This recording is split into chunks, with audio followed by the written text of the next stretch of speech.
I also want to touch on something that just hit me as I finished filming that video for you guys. A boat doesn't have to be a bass boat. It doesn't have to be a walleye boat. It doesn't have to be a boat at all. It could be something as much as a kayak. If you love being on the rivers, you love being in a personal watercraft, you love being out there on the water, a kayak could be the exact thing that you guys might need. I know Alex Rudd is looking at a kayak to get in some backwaters that he has by his house. There's just a lot of really good options as far as kayaks go now.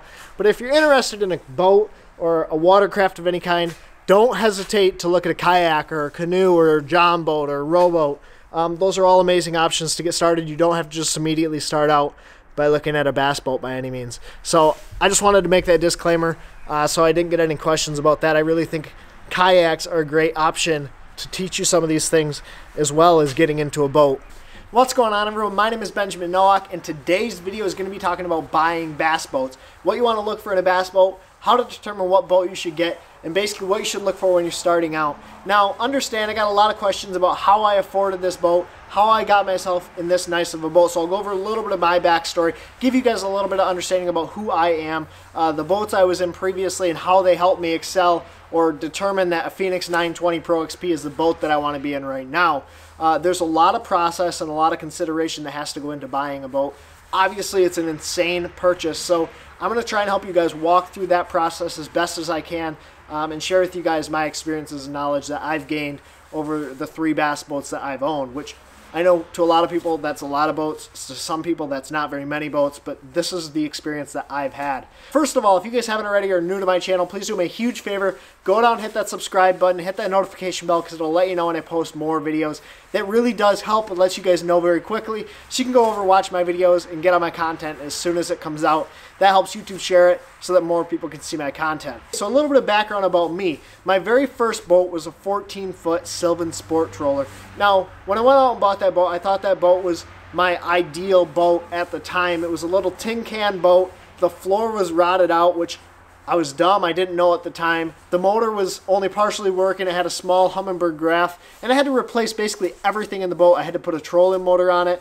It had downriggers on the boat, which to me I never used. But this is all part of that process of understanding that I want to move into a bigger, badder bass boat as the years go on. So that first boat, I paid I think $1,200 for it. Now, at the time, $1,200 was a ton of money. It still is a lot of money, but to dump that kind of money away as part of an experience for me to know that I want to get into this boat eventually all made it worth it. Now understand that $1,200 for that boat was way too much. I could have bought the motor for about $150 to $200 off some guy online, and then I could have bought a tin can and put the motor on it and built it exactly like I wanted.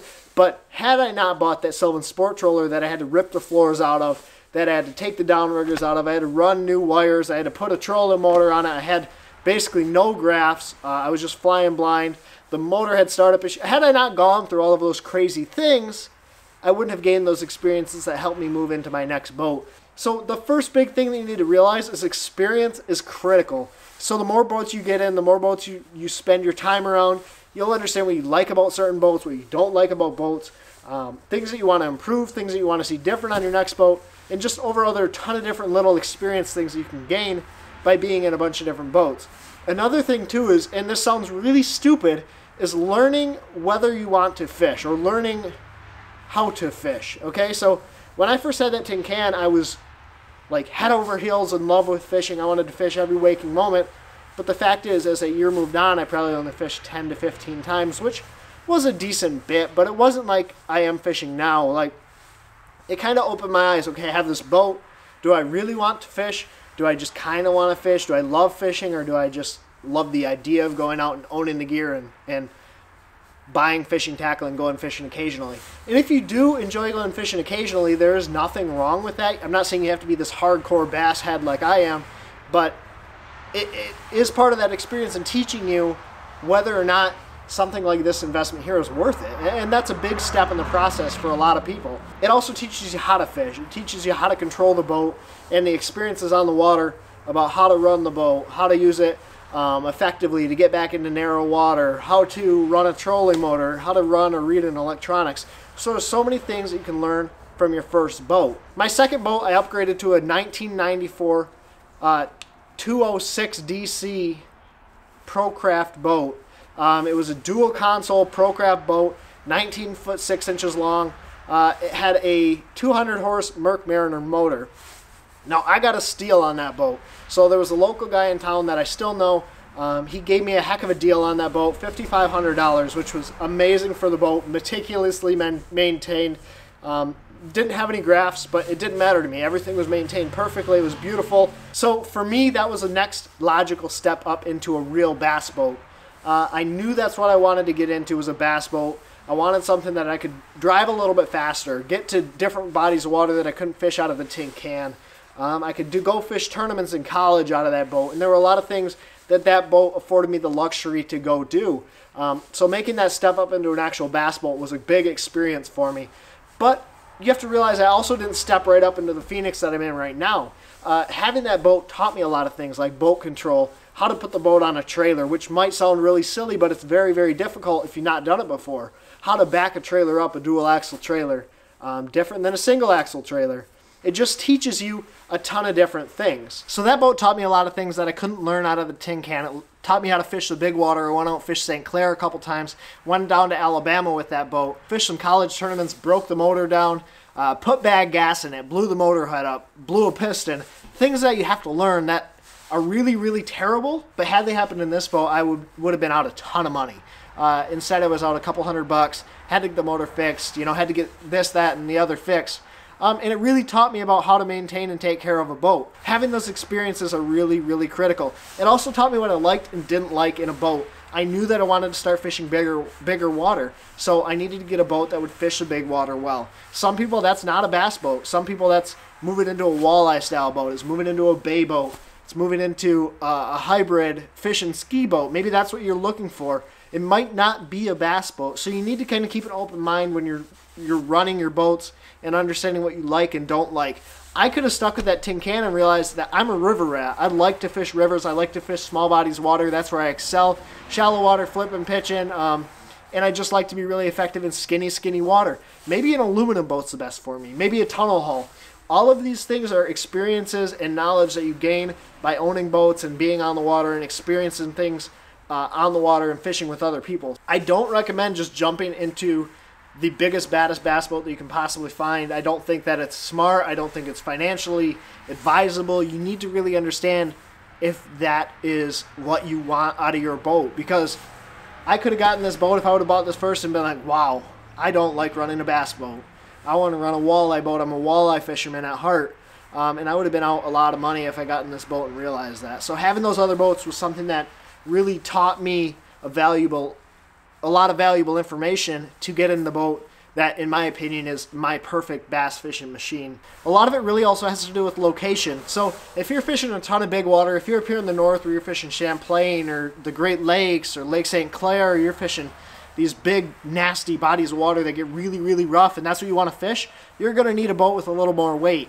Unfortunately, that might limit you or keep you out of an aluminum rig, because it's going to limit your days on the water. If you don't care about your days on the water, if you just want to fish those backwaters, or you fish a lot of rivers, or you live down by Alex Rudd, you live in Tennessee, or down by Mikey in Florida, you can get away with those little bit smaller boats, the aluminum boats, that are going to actually fit your style of fishing and the lakes that you fish a little bit better. Like, if I lived down by Alex, I'd probably run an aluminum boat because I can get it up in skinnier water. I don't have to worry so much if I'm fishing really, really shallow and I'm dragging my bottom of my boat in the mud, because aluminum boats are made for that. If you do that with a fiberglass boat, you're going to scratch it all to heck, and you're going to have a bunch of issues. If Alex brings that aluminum boat up here, he might get tossed around on the Great Lakes. He might get tossed around on St. Clair. It's just not an effective boat to be out on the big water with. So take location into consideration as well. So experience, location, your fishing style, and understanding what you want in a boat. And finally, learning how to fish. I've touched on this a couple times.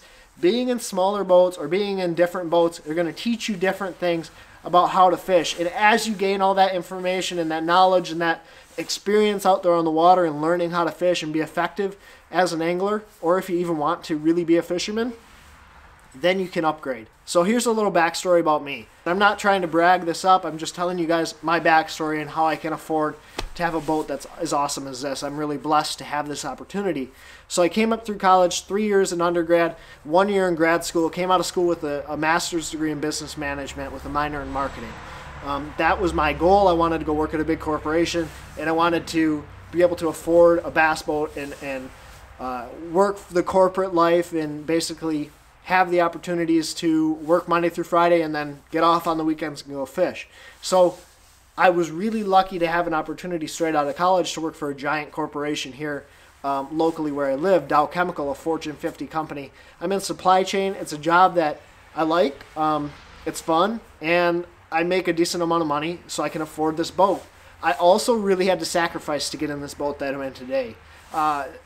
I didn't move out of my house until I was 25. I lived at home all the way through college, saved up money, I worked, saved up money some more, I worked, and then I bought a boat at age 22. And that's the boat that I'm in right now. So 18, I bought that sport trawler. 20, I bought that ProCraft.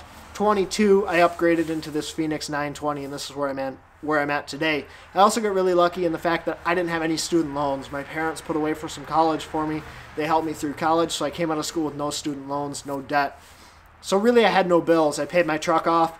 All I had to pay for was my boat. And I did that by staying at home, not going out and partying, not spending my money on crazy things. I just really focused, and I knew that I wanted to get into a bass boat as soon as I possibly could. So I just put my head down, had my priorities to be focused on fishing and be focused on getting a boat.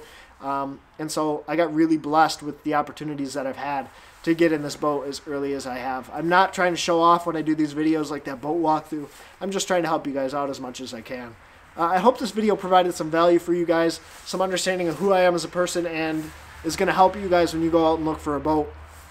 If you guys have any questions or comments, want to know anything about what you should look for when you're purchasing a boat, let me know in the comment section below. I can try to provide you with as much information, going on test drives, doing walkthroughs, understanding the boat history, everything else. Hit me up in the comment section below. We'll talk about it, talk you through whatever you guys need to know.